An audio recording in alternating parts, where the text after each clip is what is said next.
ஜனாதிபதியை சந்தித்து நிர்மலா சீதாராமன் ராஜினாமா கடிதம். அதாவது உச்சநீதிமன்றம் ரத்து செய்த தேர்தல் பத்திரத்தின் மூலம் நிதியமைச்சர் நிர்மலா சீதாராமன் மிரட்டி பணம் பெற்றதன் பெயரில் போலீசார் எஃப்ஐஆர் போட்டு வழக்கு பதிவு செய்துள்ளனர். அதாவது பாஜக 2017ஆம் ஆண்டு தேர்தல் பத்திரம் வழங்கும் திட்டம் குறித்து அறிவிப்பை வெளியிட்டதில் 2018ஆம் ஆண்டு நடைமுறைப்படுத்தியது. இந்த திட்டம் நடைமுறைக்கு வந்ததும் எதிர்க்கட்சிகள் பலரும் எதிர்ப்பு தெரிவித்தனர். சட்டத்திற்கு புறம்பாக நன்கொடை பெறுவது மிகவும் தவறானது என கூறியிருந்தனர்.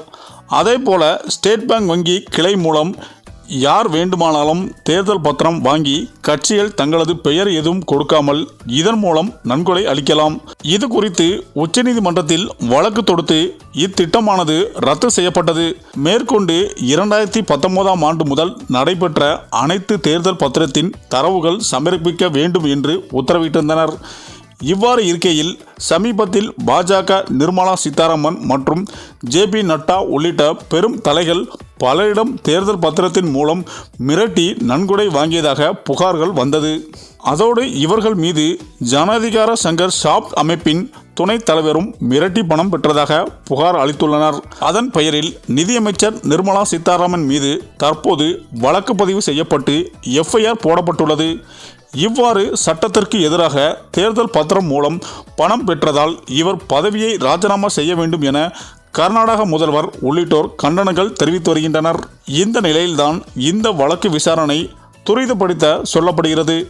இதனால் நிர்மலா சீதாராமன் கைதாகவும் வாய்ப்புகள் உள்ளன. இது அவருக்கு அவமானமாகவே பார்க்கப்படுகிறது. ஆகவே கைதாவதை உணர்ந்த நிர்மலா சீதாராமன் இப்போது ராஜினாமா செய்ய முடிவெடுத்து உள்ளதாக தகவல்கள் வெளியாகியுள்ளது. ஆகையால் ஜனாதிபதியை சந்தித்து இவர் ராஜினாமா செய்ய முடிவு எடுத்துள்ளதாக தகவல்கள் வெளியாகி உள்ளது என அரசியல் வட்டாரங்கள் கூறி வருகின்றனர். சரி, இந்த வீடியோ பற்றிய உங்கள் கருத்துக்களை கமெண்ட்ல சொல்லுங்க. மேலும் வீடியோ பிடித்திருந்தால் லைக் பண்ணுங்க, ஷேர் பண்ணுங்க, மறக்காம நம்ம சேனலை சப்ஸ்கிரைப் பண்ணிக்கோங்க. நன்றி.